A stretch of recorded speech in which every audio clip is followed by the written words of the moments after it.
that's where your level of practicing has to match your level of speech. Otherwise, I think rather than having a positive effect, it ends up having a negative effect, because if this philosophy or way of life is so great that you have all these arguments and you can defend it and you can defend the rulings from a logical basis and whatnot, and then surely if you're not acting on the key requirements and principles of that religion or way of life, then there's a disconnect there. In order for you to leave a lasting impression of the benefits of Islam on your life, there has to be some perceptible difference in the way you conduct yourself in your life that people can clearly ascribe to Islam. People can clearly ascribe that this quality that this individual shows is attributable to Islam.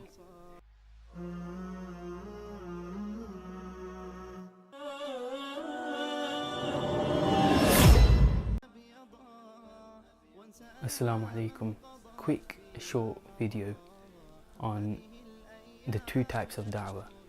Muslims engage in two types of da'wah, and you can say da'wah 1.0 and da'wah 2.0. Muslims love to engage in da'wah 1.0. 1.0 includes those who stand on the street corners, give out leaflets, have stalls, or even just in everyday discussions when a topic comes up, they might put in their views about what Islam says and what the Islamic position is or what their opinion is. All that can be classified as da'wah 1.0. But essentially da'wah 1.0 is limited to the moment. It doesn't have a long-term effect, or it doesn't have a long-term ripple effect on the person that you're conveying the message to or you're conveying the views to. Da'wah 2.0, on the other hand, is a lifestyle approach to da'wah. So you might not get the quick shahadas, or you might not get the quick moment of inspiration, but it's an approach that can have a deeper effect on the people that you're more well connected to. So we all should think of our sphere of influence, whether that's family members, people that you work with, colleagues, classmates. They're the people that you have more of a long-term relationship with. They might see you every day for hours per day over the course of months or years. So these are the people that will be influenced by da'wah 2.0, your actual lifestyle or your actual character. Now, what we find is, unfortunately, Muslims love to engage in da'wah 1.0 because it's easy. Anyone can do it. You can read a quick book on how to give da'wah, and there's a place for that. I'm not criticizing that whole way of conveying the call, obviously, but I think people are overestimating the potential impact of da'wah 1.0. It might feel good to reel off bullet points on similarities between different religions or on how to rebuke certain criticisms against Islam, whatnot. But I think the overall impact of that is less than what people think it is. And you also see da'wah 1.0 in situations whereby, for example, in a work environment, there's an issue or a debate about some ruling to do with Islam. And you see people who aren't really practicing, they don't pray their salah, they don't really do any other visible acts of practicing as a Muslim, but they'll engage in intellectual gymnastics, they'll have their arguments ready, and they get their little ego boost that yes, we've kind of succeeded in conveying the message, so to speak. And that's fine if they have the right intention and whatnot. But the problem is with da'wah 1.0 is that if you're around people with whom you have a long-term relationship with, and the problem with that approach is it works in impulse settings. It will work in where you're having a conversation with the cashier, or where you're having a conversation with someone just in the street. It'll work in that situation. However, where it stops working is instances where you're surrounded by people that you interact with for hours per day over weeks and months. That's where your level of practicing has to match your level of speech. Otherwise, I think rather than having a positive effect, it ends up having a negative effect, because if this philosophy or way of life is so great that you have all these arguments and you can defend it and you can defend the rulings from a logical basis and whatnot, and then surely if you're not acting on the key requirements and principles of that religion or way of life, then there's a disconnect there. So if you look at it from the perspective of the people who you're conveying the message to, surely they're right to be confused.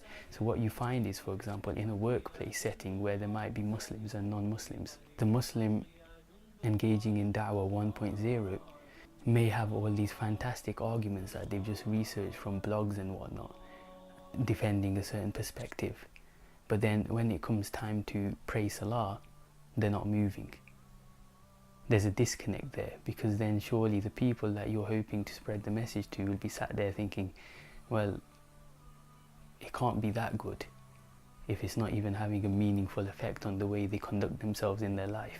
Da'wah 1.0 is where you spend so much time explaining why the red beetle juice makes Skittles or M&Ms haram, and when it comes time to pray the Salah, you're nowhere to be seen. And this is in front of those same people that you were previously explaining about the minutiae of red beetle juice. Again, there's that disconnect. So the point that I'm trying to make is, if you're going to talk about Islam, talk about the rulings and try to spread it, which is good, then if your actions aren't matching, or if you're not practicing, then it has a negative effect, because it shows to those around you that this obviously isn't working. Now you might say the religion is different and the people who practice are different because everyone makes sins and whatnot, and we all know that. But I'm talking about the more obvious things. For example, there has to be, in order for you to leave a lasting impression of the benefits of Islam on your life, there has to be some perceptible difference in the way you conduct yourself in your life that people can clearly ascribe to Islam. People can clearly ascribe that this quality that this individual shows is attributable to Islam. Because if they can't make that link, then you're not engaging in lifestyle da'wah. If they can't connect the two and they just think this is being nice and anyone can be nice, then you're not really helping to convey the message. There should be some quality about you. I'm not necessarily talking about the outward signs of being a Muslim. Even when it comes to things like controlling temper, not using bad language, trying to avoid lies, trying to avoid backbiting, trying to avoid gossip, exhibiting husnul dhan, always making excuses for other people, always having a level of calm, always having a level of trust in what's going to happen, not being overly stressed. There should be something that you exhibit that tells people, or that leaves people thinking there's something different about this person. And when they see it and when they think about it combined with all your actions and what you've been saying and the way you are and the way you look and the way you present yourself, they'll know that this is Islam, this is the effect of Islam on this person's life. And if that effect is overall positive, then people are naturally going to be inclined towards that, inclined towards finding out more, inclined towards perhaps adopting some of those same thought practices or beliefs, right?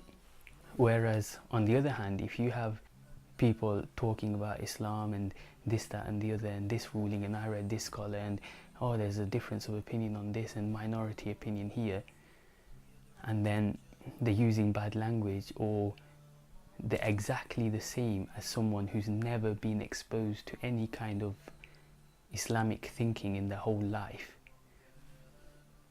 what do you think the net effect of that is? And part of that goes back to the information you've been feeding yourself. We've got people who watch the same things, they listen to the same things, listen to the same music, And now you might say, oh, that's culture and we can be British cultural Muslims. That's fine, that's not my point. My point is, everything about you is the same. Everything about you in terms of culture is the same. Okay, fine. But then there's not even any of the Islamic practices to kind of add on top of that. This type of message won't resonate with most people, and it's not supposed to. This channel is for those who strive to be better, right? Because engaging in Da'wah 2.0 and trying to convey the call through your lifestyle isn't going to be received by most people, because it takes courage, and it also takes putting yourself out there so you're under the spotlight more. You have to watch your actions more. Most people don't want that kind of pressure. They just want to live their life. They want to get away with things here and there. They don't want someone to call them. Everyone fears hypocrisy, right? Out of a number of people, it only takes one person to rise up and convey the message in this Da'wah 2.0 way. It only takes one person. It only takes one person in an office. It only takes one person in any kind of setting to have that ripple effect, right? So this message is dedicated to those, perhaps to give people some inspiration to take on that responsibility, to welcome it, to see it as a challenge, to see yourself as someone who's trying their best to embody Islam in this way, right?